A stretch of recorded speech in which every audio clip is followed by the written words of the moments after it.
Buenas noches. En este artículo que se llama La industria del amparo fiscal en México, un especialista, Carlos Elizondo Mayer Serra, analiza la industria del amparo fiscal en México. Se trata de una industria exitosa y floreciente que se ha establecido a partir de una interpretación garantista del artículo 31 de la Constitución. Esta interpretación permite disputar en el Poder Judicial la constitucionalidad de las leyes tributarias. Se trata de una protección al contribuyente por parte de la justicia, la cual no existe con esta amplitud en los países miembros de la OECD y probablemente en el mundo. El amparo en materia fiscal y la industria surgida bajo su sombra no solo erosiona la capacidad de recaudación del gobierno, sino la legitimidad del cobro de impuestos, ya que los amparados pagan menos impuestos respecto a quienes no logran la protección de la justicia. El artículo analiza por qué surge esta industria, cuánto vale, qué implicaciones tiene y cómo se puede tratar de cambiar. Las palabras claves que vamos a ir viendo en la lectura de este artículo es el amparo fiscal, contribuyente, industrias e impuestos. Un argumento recurrente para explicar el desarrollo de un país es la necesidad de contar con un Estado de Derecho fuerte. Sin reglas que se cumplan, no hay incentivos para la inversión a largo plazo. En consecuencia, la capacidad del crecimiento es menor a la potencial. El respeto de las reglas es una condición necesaria para dar incertidumbre a los inversionistas. Sin embargo, no es suficiente. Crecer es un asunto complicado que va más allá de la simplemente respetar la propiedad privada. Crecer está lleno.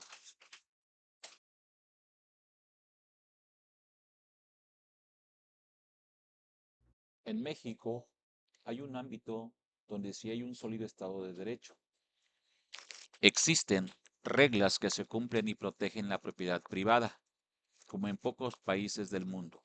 Me refiero al amparo en materia fiscal, el cual dota al contribuyente de recursos para protegerse de la supuesta inconstitucionalidad de las leyes fiscales.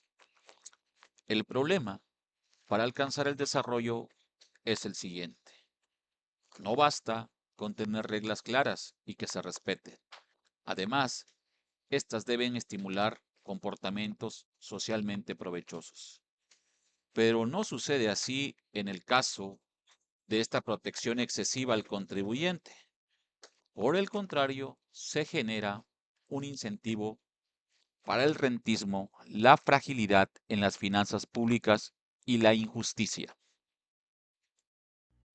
El amparo como industria en México se trata de una industria exitosa y floreciente que se ha establecido a partir de una interpretación garantista del artículo 31 de la Constitución mexicana.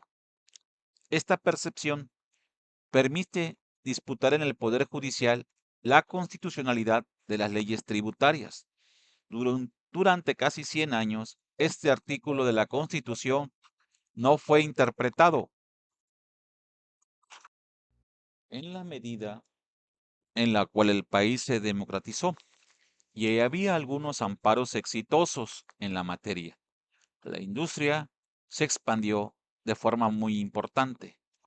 Se trata de una protección por parte de la justicia al contribuyente, que no existe con esta amplitud en los países miembros de la Organización para la Cooperación y el Desarrollo Económico, la OCDE o la OECD, y como se había dicho, probablemente en el mundo. El primer término se analizará el origen y la lógica jurídica del amparo fiscal en México, con base en el artículo escrito por Luis Manuel Pérez de Hacha y Elizondo y Pérez de Hacha 2006. Después se tratará de explicar la lógica política detrás del surgimiento del amparo en la materia y cómo ha evolucionado en términos de volumen. ¿Cuánto representa para el Poder Judicial atenderlo y a qué costo? Tanto presupuestal como de costo de oportunidad de los recursos humanos del Poder Judicial. En la primera sección se tratará de estimar el valor de esta industria con base en los recursos recuperados por el quejoso en los años para los que se cuenta con información. A partir de esto y del número mismo de amparos, se hace un estimado de cuánto vale este mercado para el usuario final, el amparado, y el intermediario, el despacho que le lleva el caso. Finalmente, se hará un análisis un poco más detallado de algunos casos particulares reveladores de la lógica con la cual se ha utilizado este instrumento. El objetivo es tratar de evaluar si realmente se trata de actos abusivos por parte del Estado, los cuales requerirían de la pronta reacción de la justicia, o más bien una gran oportunidad de hacer dinero y no pagar todos los impuestos correspondientes. Seguimos. En México, los contribuyentes gozan de la protección de la justicia con una amplitud probablemente mayor a la de cualquier otro país del mundo. Esa protección no existió durante casi 100 años, ya que el artículo correspondiente que viene en la Constitución de 1857, el texto constitucional no cambió. Sencillamente, a partir de los años 70, fue interpretado de manera distinta, de tal suerte que se ampliaron los derechos de los contribuyentes. Las bases constitucionales, a partir de las cuales se ha construido toda una jurisprudencia de protección para el contribuyente, son endebles. Se encuentran en el artículo 31, fracción cuarta constitucional, que establece como obligación de los mexicanos contribuir para los gastos públicos, así de la federación como el del Distrito Federal o del estado y municipio en que residan, de la manera proporcional y equitativa que dispongan las leyes. Estos principios no figuran en el capítulo de garantías individuales, los primeros 29 artículos de la Constitución mexicana. Sin embargo, la Suprema Corte de Justicia de la Nación, con abreviaturas SCJN, decidió a principios de los años 70 sostener que la violación de dicho artículo sí constituye una violación a las garantías de los contribuyentes. Con este criterio, se garantizó la procedencia del juicio de amparo contra las leyes que imponen contribuciones y presuponen violaciones al artículo 31 de la Constitución mexicana. La Constitución mexicana de 1917 es heredera de la Constitución de 1857, la cual a su vez es producto del espíritu liberal de esa época. Como buenos liberales, los constituyentes de 1857 desconfiaban del poder, origen, desde su perspectiva, de la mayoría de las injusticias a las cuales se enfrentaba un individuo. Por ello, había que construir mecanismos jurídicos para procurar evitar los abusos del gobernante. El juicio de amparo fue la figura para alcanzar ese fin, poniendo a la Constitución por encima de todo acto del gobernante, quien podría ser suspendido a petición del agraviado.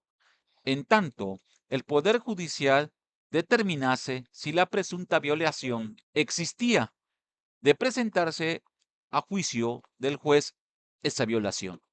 La acción del gobierno quedaría anulada. De lo contrario, éste podría continuar con el ejercicio de su acción. El objetivo central del juicio de amparo era evitar no solo la pena corporal, como el habeas corpus, sino toda violación de las garantías individuales. Con el tiempo, el juicio de amparo fue ampliando su ámbito de protección a prácticamente todos los espacios en los cuales el Poder Judicial presupiera la existencia de actos de autoridad violatorios de garantías individuales. incluidas las decisiones del propio Poder Judicial. Esto, en la práctica, ha implicado duplicar las instancias de casi cualquier proceso judicial donde las partes llevan hasta el fin sus acciones judiciales. El amparo, sin embargo, requería de la colaboración del Poder Ejecutivo, en el que reside la capacidad coercitiva para hacer cumplir una sentencia. Si bien no cumplir una sentencia implicaba, según la Constitución, el riesgo de ser destituido, en la práctica, durante décadas, el costo de no cumplir una sentencia del Poder Judicial era bajo, y ahí entre paréntesis, Cabrera en 1998.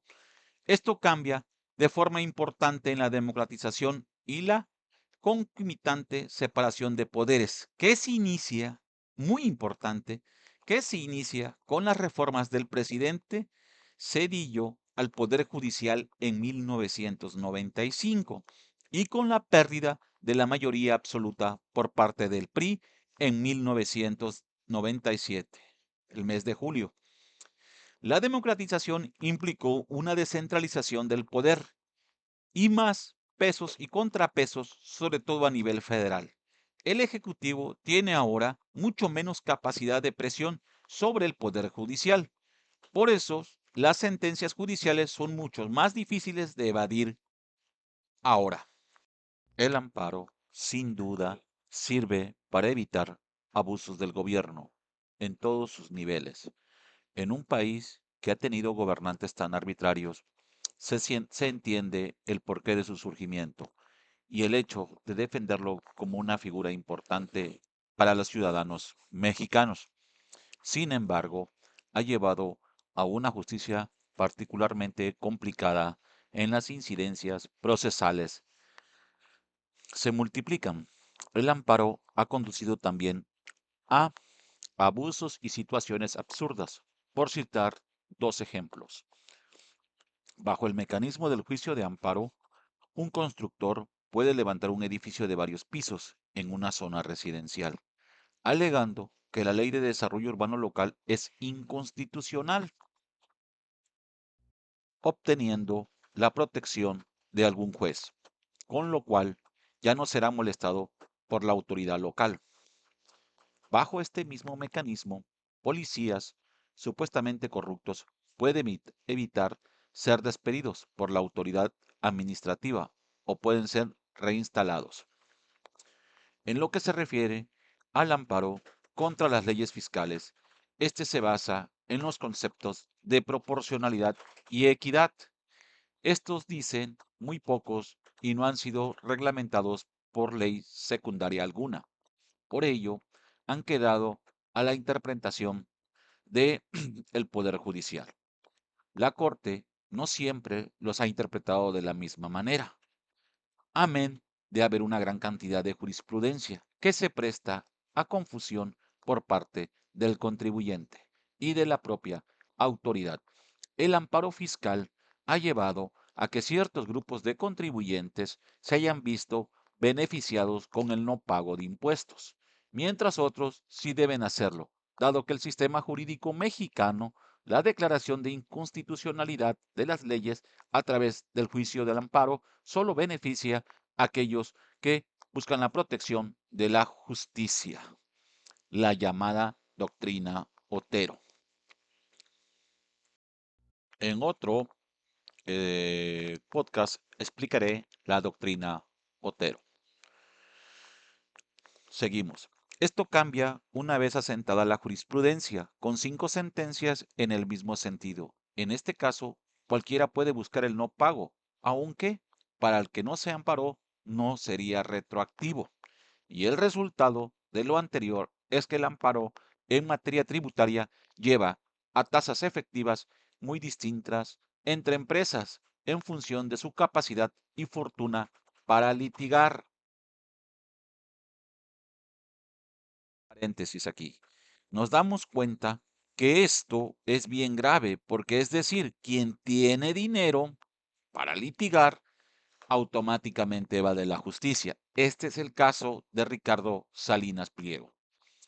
Seguimos con el apoyo de los despachos de abogados especialistas que han ido desarrollando toda una sofisticada técnica para defender al contribuyente. El juicio de amparo se ha convertido en un poderoso instrumento jurídico en manos de los contribuyentes. Toda nueva ley puede ser impugnable por sus supuestos vicios de inconstitucionalidad.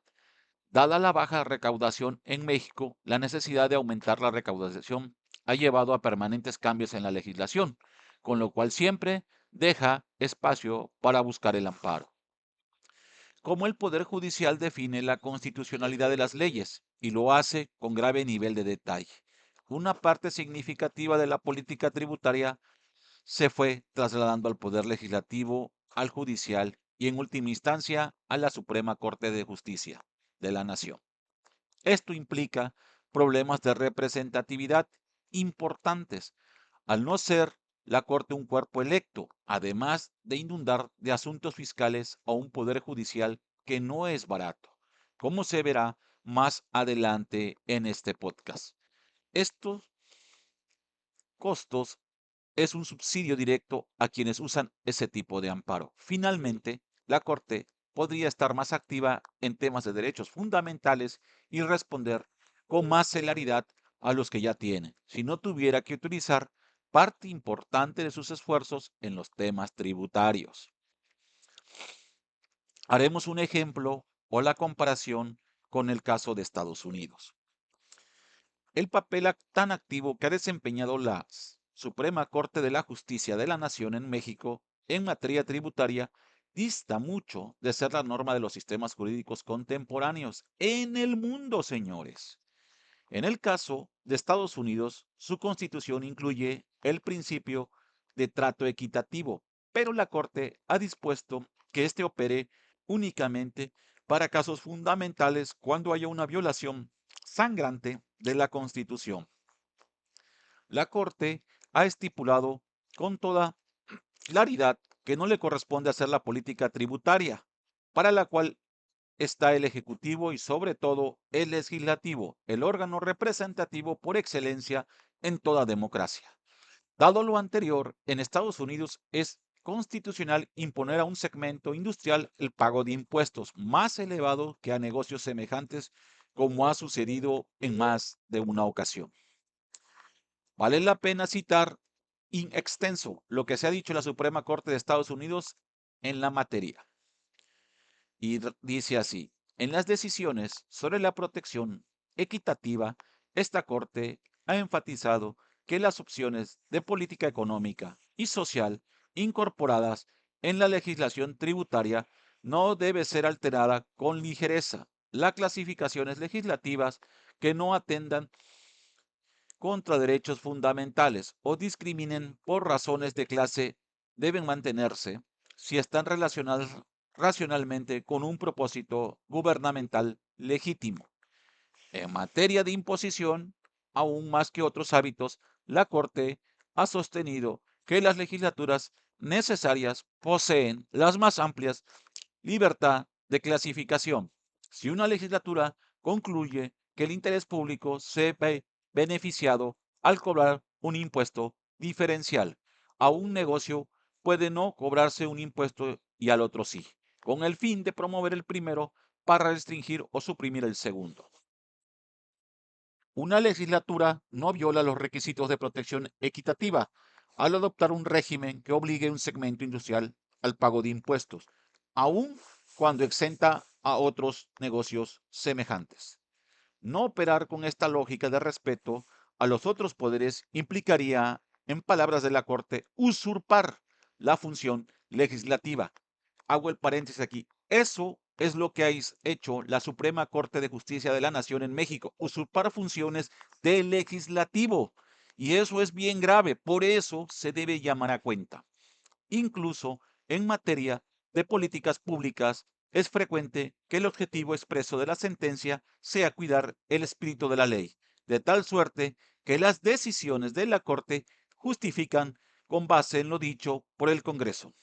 A diferencia de México, la Corte en Estados Unidos reconoce con claridad la atribución constitucional originaria del Congreso para determinar y poner en práctica las políticas tributarias y sociales. Por ello, ha sostenido de forma consistente que el modelo de protección equitativa es especialmente respetuoso del contexto de la clasificación derivado de las leyes tributarias complejas y debe dotarse a las legislaturas de un amplio margen para establecer las clasificaciones y dibujar los lineamientos que a su juicio produzcan sistemas tributarios razonables.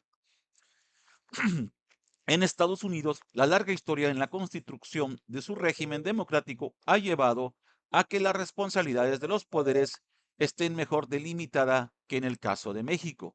La Corte busca no intervenir en asuntos concernientes al poder legislativo, solo lo hace en casos claramente excepcionales. Los derechos individuales son importantes, pero no se pierde de vista la necesidad del propio Estado para funcionar de acuerdo con las decisiones de soberanía popular. La economía política del amparo tributario en México. El amparo tributario en el siglo XX surgió en el momento de mayor poder del priismo, cuando el Ejecutivo tenía una enorme influencia en el poder legislativo, en el judicial y en los otros niveles de gobierno. Es difícil pensar que no tenía el poder para evitar esta nueva interpretación, con la cual se limitaba al poder del Ejecutivo y del Legislativo, el cual tenía autonomía relativa frente al Ejecutivo para recaudar. Y es la pregunta que nos hacemos, ¿cuál fue la razón para no hacerlo? Entonces, hay una responsabilidad del Ejecutivo en los sexenios de Miguel de la Madrid, de Carlos Salinas de Gortari y de Ernesto Cedillo Ponce de León. Es importante a este tipo de expresidentes juzgarlos por esto, porque han dañado el patrimonio enorme a la nación en la recaudación tributaria. Son millones de dólares que se han perdido porque estos señores no hicieron su trabajo, por lo cuales fueron electos. Dañaron totalmente al patrimonio de la nación. Repito, fueron cómplices al no actuar en consecuencia. Sigo. Los gobiernos del PRI siempre hicieron un gran esfuerzo para respetar las formalidades de todos los procesos políticos y económicos, desde que los militares se retiraron del poder hasta la crisis económica con la que llegó en 1988. Un economista a la presidencia fue fundamentalmente un gobierno de abogados que se preocupó por respetar escrupulosamente el calendario electoral, siendo que los resultados eran conocidos desde antes de la emisión del sufragio por parte del ciudadano. Con todo, las leyes daban una amplia discrecionalidad al gobierno para poder usarlas como instrumento de poder y beneficiar a los aliados políticos, cuando a pesar de esta amplitud las leyes no eran convenientes para el Ejecutivo. Se podía cambiar con relatividad facilidad, dada la amplia mayoría del PRI en ambas cámaras. La misma constitución era fácilmente reformable. Si bien el Poder Judicial estaba sujeto a presiones en casos importantes, en el día a día tenía mayor margen de maniobra del que normalmente se reconoce. Por ejemplo, algunos de los primeros intentos de repartir la tierra a través de la expropiación de latifundios fueron frenados por el Poder Judicial. Aquí tenemos que revisar. Realmente en la revolución nunca surgió el reparto agrario. Hay que investigar, ¿eh? Eso me lo llevo de tarea.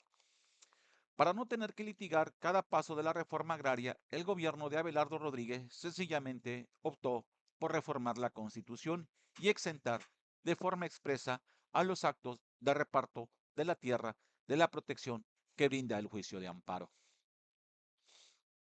Pero en materia tributaria, lejos de cerrarse la puerta del amparo, esta se fue abriendo, primero en los años 30 y luego con mucho más claridad a principios de los años 60. Sin duda, el gobierno hubiera podido reformar la Constitución para dejar claro que en materia tributaria el amparo no debía ser aceptado. En los años 70, el gobierno hizo reformas controvertidas, incluida la nacionalización de la industria eléctrica y una propuesta de enseñanza calificada como contraria a los valores tradicionales mexicanos, que fue duramente criticada por sectores de la clase media. Fue también el periodo en el cual se intentó, con poco éxito, una reforma fiscal que agregara todos los ingresos para fines del pago del impuesto sobre la renta para enfrentar el crónico y bajo nivel de impuestos recaudados por el gobierno mexicano. Quizás no deseó promover cambios constitucionales en materia en la que el conflicto con los empresarios era abierto y prevalecía una suerte de pacto. En este gobierno garantizaba la rentabilidad, incluido bajos impuestos a cambio de altas tasas de inversión, en términos de crecimiento y estabilidad macroeconómica. Se trató de un intercambio favorable para ambas partes durante casi 3 décadas. La complicidad. Aquí es, en este punto es cuando el poder económico y el poder político forman una alianza para deteriorar a la clase trabajadora en México, es decir, para romperle literal la madre al Estado en la recaudación de impuestos. Aventurero a una hipótesis adicional, era un tema nuevo y poco visible. Los cambios legales en la materia en esos años no eran tantos. El amparo podía permitir además un cierto espacio para favorecer a ciertos causantes o podía servir para que algunos expolíticos pudieran desempeñar un papel de mediadores entre los empresarios y la autoridad fiscal. Sin embargo, este espacio se podía cerrar cuando así convenía. Lo cierto es que en 1960 se publicaron diversos criterios que se mostraban a favor del Poder Judicial Federal estuviera facultado para conocer los principios de proporcionalidad y equidad en materia tributaria. Destaca el del ministro Felipe Tena Ramírez, en el cual se determinó que con las condiciones que el impuesto fuera exorbitante o ruinoso o de que el Poder Legislativo se hubiera excedido en sus facultades constitucionales, era materia de fondo del amparo y no de su procedencia. Con esto se eliminó el obstáculo legal que impedía la procedencia de muchos amparos que impugnaban la inequidad y desproporcionalidad de impuestos. Siendo así, en los casos importantes, el gobierno tenía la capacidad de presionar a la Suprema Corte de Justicia de la Nación, por ejemplo, cuando vinieron reformas importantes como la promulgación de la ley del IVA publicada en el Diario Oficial de la Federación el 29 de diciembre de 1978. Algunos La ley de impuestos sobre la renta es violatorio del principio de proporcionalidad consagrado en la fracción cuarta del artículo 31 constitucional, en razón de la tasa del 35% no atiende la capacidad económica del contribuyente. Asimismo, argumentó el principio de proporcionalidad significa que los impuestos deben fijarse en función de la capacidad económica de los causantes, máxime en un atributo sobre el ingreso como el reclamado, de tal forma que los que reciben mayores ingresos contribuyan de manera cualitativa superior a los de menores recursos. Y la proporcionalidad se logra estableciendo tarifas progresivas y no mediante una tasa única que se aplique a la totalidad de los contribuyentes. Porque al aplicarse a todos por igual y sobre la totalidad de ingresos acumulables, es lógico que no se tome en cuenta su capacidad económica, lo que se mide de acuerdo con el monto de sus ingresos. Este amparo no provocó contagio porque aparentemente luego vino la presión del Ejecutivo y la Corte terminó por aceptar que la proporcional no tiene que implicar el ser progresivo. Con todo, Porcelanite mantuvo una condición de privilegio hasta 1994. La tasa bajó a 34% y se volvieron a amparar, aunque en este caso sin éxito, pues ya para entonces la Corte había determinado con claridad, en efecto, pagar tributos en proporción a la riqueza grabada. Se puede conseguir mediante la utilización de tasas progresivas, pero también con tasas proporcionales, como sucede en el caso del impuesto sobre la renta a cargo de las sociedades mercantiles. Y ello ¿Por qué? Simplemente en la composición legal de la base gravable se tienen en cuenta, como ocurre el impuesto tratado, la distinta aptitud contributiva de la riqueza, delimitada por el medio de los componentes que determinan el contenido económico del hecho imponible. La pequeña enfermedad de ampararse inició su transformación a epidemia, después del impuesto activo, cuando muchos abogados aprendieron sobre la utilidad de este mecanismo y de lo rentable que era para sus despachos. El 1 de enero del 89 entró en vigor la ley del impuesto al activo. Neto de las empresas, ahora la ley del impuesto al activo. La idea era que todas empresas a las que reportarán pérdidas pagarán impuestos de acuerdo con sus bienes, inmuebles, maquinaria y equipo. Principalmente esto para evitar que las empresas no registraban ganancias económicas gravables durante el año dejaran de pagar sus impuestos. Como podemos notar, aquí empieza la epidemia del impuesto, de la evasión de impuestos, podría decirse. Entre 1989 y 1990, 13.000 empresas solicitaron amparo hasta el 5 de abril del 95 y se le negó a 10.000, pero 3.000 sí se ampararon y sí pasaron sus amparos. Sin embargo, el 6 de abril de 1995, cuando la Suprema Corte de Justicia de la Nación otorgó el primer amparo contra el impuesto al activo a favor de la consultoría en servicios jurisdiccionales fiscales S.A., el camino se les abrió a muchas más. Tenemos que investigar la empresa consultora en servicios jurídicos fiscales S.A. Voy a hacer una pausa en este momento porque tengo que investigar esta empresa.